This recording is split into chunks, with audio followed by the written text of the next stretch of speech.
اپنی اولاد سے راضی ہیں. کیا ہے؟ راضی ہیں اور نگاہ محبت دیکھتے ہیں. اپنی اولاد کو پیار سے دیکھتے ہیں راضی. اور پیار سے بھی تب دیکھیں گے جب راضی ہوں گے. تو فرمایا انہوں نے محبت کے ساتھ پیار کے ساتھ اپنی اولاد کی طرف نگاہ کی تو ان کی نگاہ کے بدلے میں میرا رب اس اولاد کے گناہوں کو مٹا دیتا ہے.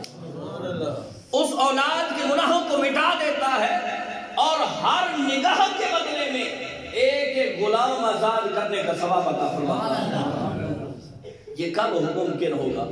جب تم شریعت کو سامنے رکھو گے، جب تمہارے ذہن کے اندر یہ بات بیٹھے گی کہ ہم نے اپنی زندگی بھی سنوارنی ہے، آخرت بھی سنوارنی ہے، اپنے بروز حشر کو بھی سنوارنا ہے، تو انسانی سوچ اور فکر کے اندر یہ بات بھی بیٹھے گی کہ ہم نے اپنے ماں باپ کو راضی بھی رکھنا ہے، ہم نے اپنے والدین کو راضی رکھنا ہے. یہ روایت تو آپ نے بہت سی مرتبہ سنی ہوگی. ان چیزوں کو اپنی ذات پہ لاگو کریں.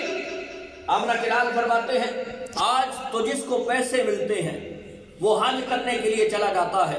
وہاں کیا کرتا ہے؟ کتنی مشقت ہوتی ہے. 25 30 بلکہ 40 لاکھ لوگ ہوتے ہیں. وہاں کا ماحول گرم ہے اور جسم پہ بھی صرف 2 چادریں ہیں. مشقت کی جا رہی ہے، محنت کی جا رہی ہے. کیوں؟ کہ میرا حج مقبول ہو جائے. ذرا زور سے سبحان اللہ. کیا؟ مجھے حج کا ثواب مل جائے. کتنی محنت مشقت ہے. اللہ رب العزت ہم سب کو حج کی توفیق اور سعادت نصیب فرمائے. سب زور سے آمین کہیں. بڑی محنت اور مشقت ہے اور اس کا بدلہ اور اجر کیا ہے کہ جس کا حج مقبول ہوا رب کائنات اس کے سارے گناہوں کو معاف فرما دے گا. اب یہ کون کر سکتا ہے؟ جس کے پاس 5 لاکھ ہو، جس کے پاس صحت ہو، جس کو رب تعالیٰ نے اچھی صحت، تندرستی اور پیسہ، مال و دولت دیا ہو اور جو سفر کر سکتا ہو وہ جائے گا. اب ہم جیسے غریب سوچتے ہیں کہ جناب کاش ہمارے پاس بھی اتنے پیسے ہوتے، اتنی مال و دولت ہوتی، اچھی صحت ہوتی، ہم بھی سفر کر سکتے، ہم بھی مدینہ منورہ مکہ مکرمہ جاتے، حج ارکان حج بجا لاتے اور رب کائنات ہمارے گناہوں کو بھی معاف فرما دیتا. اب دیکھیے نا، شریعت نے اپنے نبی علیہ السلام نے اپنے غلام جو غریب غلام ہیں ان کے بارے میں بھی کیا چیز ایجاد فرمائی ہے، کیا چیز ثابت رکھی ہے.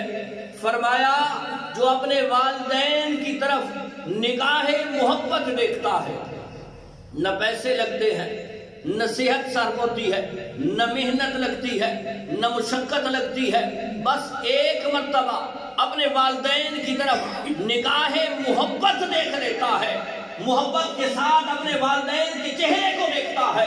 آمنہ کے لال فرماتے ہیں رب کائنات اس کو حج مقبول کا ثواب عطا فرما دیتا ہے. پیسے نہیں لگے، محنت نہیں لگی، مشقت نہیں لگی، وہ سخت ماحول میسر نہیں آیا، بس اپنے ہی گھر میں اپنے والدین کی نگاہ کو دیکھا، محبت کے ساتھ اپنے والدین کے چہرے کو دیکھا.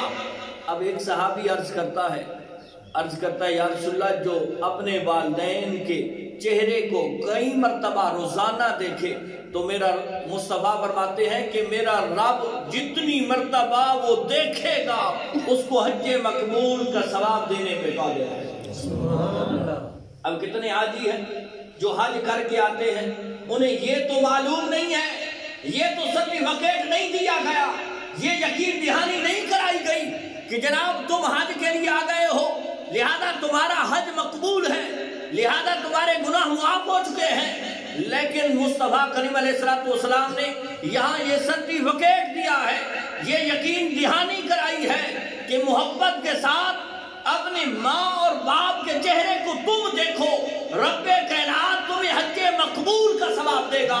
اور حج مقبول کا ثواب کیا ہے؟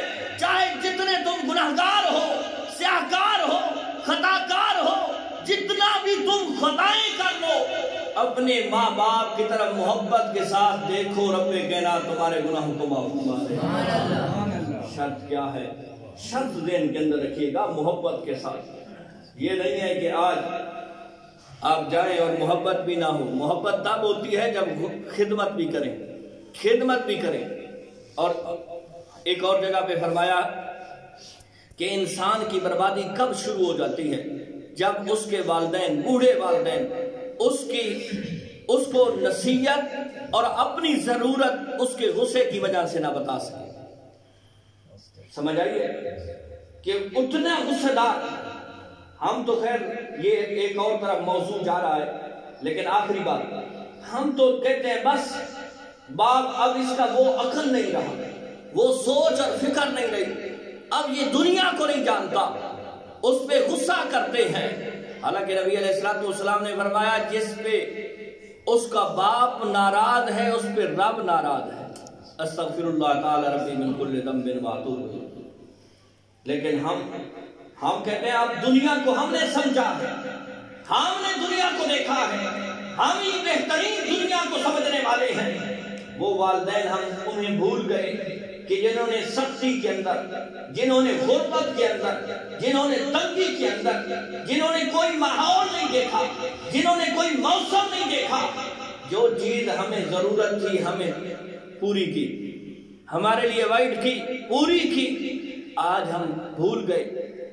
بس ہم اگر صرف خدمت بھی کرتے ہیں، اور یہ بھی یاد رکھو وہ پنجابی کا ایک مقولہ ہے نا، کرند لہند، کہ آج تم خدمت کرو گے آگے تمہاری نسل بھی خدمت کرے گی. ایک تو تمہیں اجر ملے گا، ایک تو تمہیں ثواب ملے گا، ایک تو تمہیں بدلہ ملے گا، ایک تو تمہیں جنت ملے گی، ایک تو تمہیں جہنم سے چھٹکارا ملے گا، ایک تو تم پہ رب کا رسول راضی ہوگا، ایک تو تم پہ رب راضی ہوگا، ایک تو تم شریعت پہ عمل کرو گے، دوسرا تم اپنی اولاد کو بھی یہ تربیت دے رہے ہو، یہ اپنی اولاد کو بھی تربیت دے رہے ہو.